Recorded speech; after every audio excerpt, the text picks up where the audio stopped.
इछावर विधानसभा पर भाजपा का बीते 40 साल से कब्जा बरकरार है।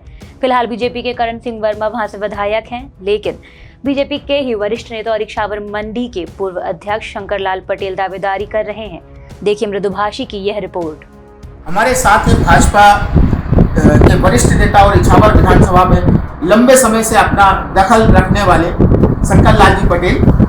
शंकरलाल जी पटेल पिछले 30 सालों से भाजपा के लिए समर्पित रूप से कार्य करते आए हैं। इस बार उनका नाम बहुत तेजी से और बहुत सारे हजारों समर्थकों द्वारा विधानसभा चुनाव में लिया जा रहा है। हम उनसे जानते हैं कि उनकी तैयारियां कैसी हैं, समर्थक और वे स्वयं कितने आश्वस्त हैं कि भाजपा इस बार उनको प्रत्याशी इछावर विधानसभा से बनाएगी। सबसे पहले तो आपको नमस्कार, इछावर क्षेत्र की जनता को नमस्कार, प्रणाम, और आप मेरे पास पहुंचे इसके लिए आपको साधुवाद, धन्यवाद। आगे इछावर विधानसभा क्षेत्र का जो आपने जिक्र किया, तो इछावर विधानसभा से 2 बार मंडी अध्यक्ष रहा हूँ इछावर, और वर्तमान में मैं जिला कार्यकारिणी सदस्य हूँ भाजपा का, और खाती समाज से राष्ट्रीय महामंत्री हूँ। दूसरा, यदि मैं तो निरंतर हमारे क्षेत्र की जनता के संपर्क में हूँ, और मेरे से जितने लोग मेरे कार्यकर्ता बंधु या मेरे सहयोगी जो जुड़े हैं, उन लोगों के हिसाब से तो पूरे इछावर विधानसभा के 275 मतदान केंद्र में हम लोगों का संपर्क लोगों से जारी है, और हमारे लोग हम आपस में सब मिल बैठ के पार्टी के लिए, भारतीय जनता पार्टी के लिए काम कर रहे हैं, और अभी तक करते आए। क्योंकि मेरे को विगत भारतीय जनता पार्टी में करीबन 25 वर्ष से मैं भारतीय जनता पार्टी का सदस्य हूँ, और पुराने समय से मैं संघ का स्वयंसेवक भी रहा हूँ। इसलिए भारतीय जनता पार्टी के लिए राष्ट्र को समर्पित पार्टी है, इसलिए हम भारतीय जनता पार्टी के सदस्य हैं, और जन्मजात पूरा परिवार भारतीय जनता पार्टी से जुड़ा हुआ है। तो इसी पृष्ठभूमि पे, क्योंकि हम जो भी भारतीय जनता पार्टी का काम है वो पूरे राष्ट्र के लिए, पूरे हमारे मध्य प्रदेश में जितना भी गौरवयुक्त काम किया वो हमारे मध्य प्रदेश के जननायक माननीय मुख्यमंत्री शिवराज सिंह जी चौहान ने, और केंद्र में हमारे नरेंद्र मोदी जी ने जितना भी काम किया अच्छे से अच्छा वो नरेंद्र जी ने किया, और जनता के लिए एक से योजनाएं लेकर आए हैं। जैसे मध्य प्रदेश में अभी लाडली बहना योजना लेकर आए थे, उससे पहले 0% ब्याज किसानों के लिए सहकारिता के माध्यम से।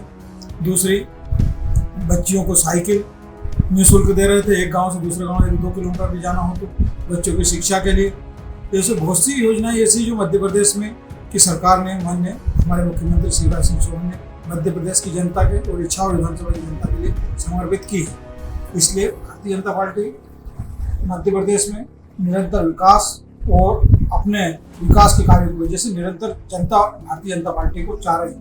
अभी 2 दिन पहले पर्यवेक्षक आए थे इछावर विधानसभा के लिए, आपने वहां सशक्त दावेदारी प्रस्तुत की है, तो आपको क्या लगता है आपको कि भाजपा पार्टी आपको जिम्मेदारी देगी इस बार विधानसभा? भारतीय जनता पार्टी ने हमारी दावेदारी पेश की, और पहले से भी निरंतर हम सब हमारे ऊपर के जितने भी हमारे पदस्थ नेता लोग हैं उनसे संपर्क में जो करें, आप क्षेत्र में काम कीजिए, पार्टी बिल्कुल आपकी तरफ विचार कर रही है, वो 100% विचार कर रही है। आप क्षेत्र में जनता में हम जितना भी फीडबैक ले रहा है उसके हिसाब से आगे के लिए बिल्कुल पार्टी विचार कर रही है। अगर पार्टी आपको प्रत्याशी बनाती है तो ये जो भाजपा का जो गढ़ है इछावर, इसमें आप इस मतलब जीत को किस तरह से देखेंगे कि कितने मतों से आप जीतेंगे? भारतीय जनता पार्टी का गढ़ है इछावर विधानसभा, और आज से नहीं पुराने समय से एक आध बार ही भारतीय जनता पार्टी के बाद से थोड़ा बहुत आगे पीछे हुआ, नहीं पूरे जब से मध्य प्रदेश का गठन हुआ तब से भारतीय जनसंघ के समय से आज तक भारतीय जनता पार्टी के पास ही इछावर विधानसभा की बागडोर रही है। इछावर विधानसभा में वैसे तो पार्टी 70 सालों से, लेकिन दूसरे विधानसभाओं की तुलना में अभी भी विकास से बहुत पीछे हुई।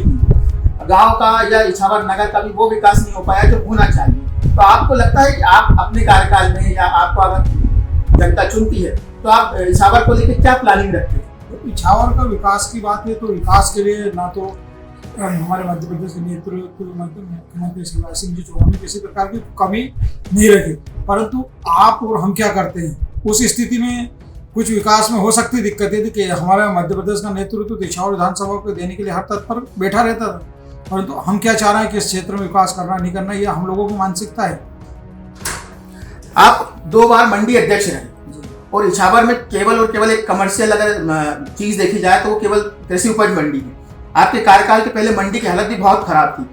आपने कितना 2 कार्यकालों में कितना विकास करवाया होगा मंडी ये में? मेरे कार्यकाल में तो जब से मैं मंडी में अध्यक्ष बना था उस टाइम तो हमारी मंडी की हालत बहुत खस्ता थी, क्योंकि पहले मंडी में बाहर के हमारे किसान भाई भी नहीं आ पा रहे थे जैसे में बैठे। तो धीरे धीरे मंडी में हमने विकास किया।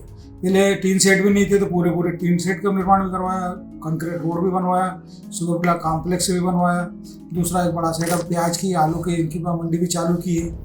तो ऐसे मंडी में विकास तो हो रहा है, पर विकास धीरे धीरे हो रहा है। और हमने मंडी में विकास निरंतर करा। जैसे बाउंड्री वाल थी, हर पशु पक्षी या मतलब मवेशियाँ घुस जाती थी तो किसानों को नुकसान होता था। उसके लिए भी हमने पूरी बाउंड्री वगैरह बनवाई, कोई थोड़ी बहुत रही है, वो भी आने वाले समय में होगी। इछावर में कांग्रेस की तरफ से 2 प्रत्याशी लगातार मैदान में उतरे हैं और दोनों आपस में मतलब लड़ तो नहीं रहे हैं, लेकिन उनके बीच में एक अघोषित लड़ाई चल रही है। आपको लगता है कि कांग्रेस की इस फूट का फायदा आपको या भाजपा को मिलेगा? कांग्रेस क्या कर रही है उससे हमें कोई मतलब नहीं। हम हमारे लोगों के पास किस परिस्थिति में पहुंच रहे हैं, उनसे हम कितना अच्छा फीडबैक ले रहे हैं, उससे हमें लेना देना। कांग्रेस उनकी मानसिकता वो क्या कर रहे हैं उससे हमें कोई लेना देना नहीं। हम अपने लोगों के संपर्क में, हम अपने मतदाताओं के पास जा रहे हैं, वो उनके हिसाब से उनका काम देखें। मैं अपने लोगों से, अपने मतदाताओं से, अपने मिलने वालों से, अपने कार्यकर्ताओं से अपनी चर्चा कर रहा हूँ। खाती समाज से आप आते हैं। खाती समाज के अलावा भी इछावर में मेवाड़ा समाज, परमार समाज और बाकी SC ST का वर्ग भी बहुत है।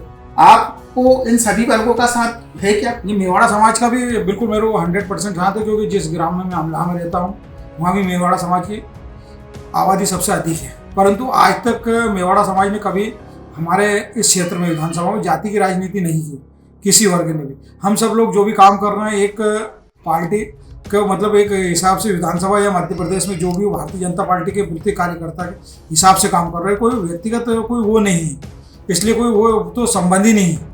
भारतीय जनता पार्टी व्यक्ति के हिसाब से काम करती है। कभी जिस मौका जिस हिसाब से आता है उस हिसाब से भारतीय जनता पार्टी अपने प्रत्याशी चुनती है, काम करती है। शंकरलाल पटेल का साफ कहना है कि हम पार्टी के बाहर नहीं जाएंगे, लेकिन योग्य प्रत्याशी नहीं मिला तो समर्थकों की मंशा अनुरूप कार्य किया जाएगा। सीहोर से मृदुभाषी के लिए संजय धीमान की रिपोर्ट। वीडियो को लाइक करें, शेयर करें। मृदुभाषी प्रदेश से जुड़ने के लिए चैनल को सब्सक्राइब करें। नोटिफिकेशन के लिए बेल आइकन दबाना ना भूलें।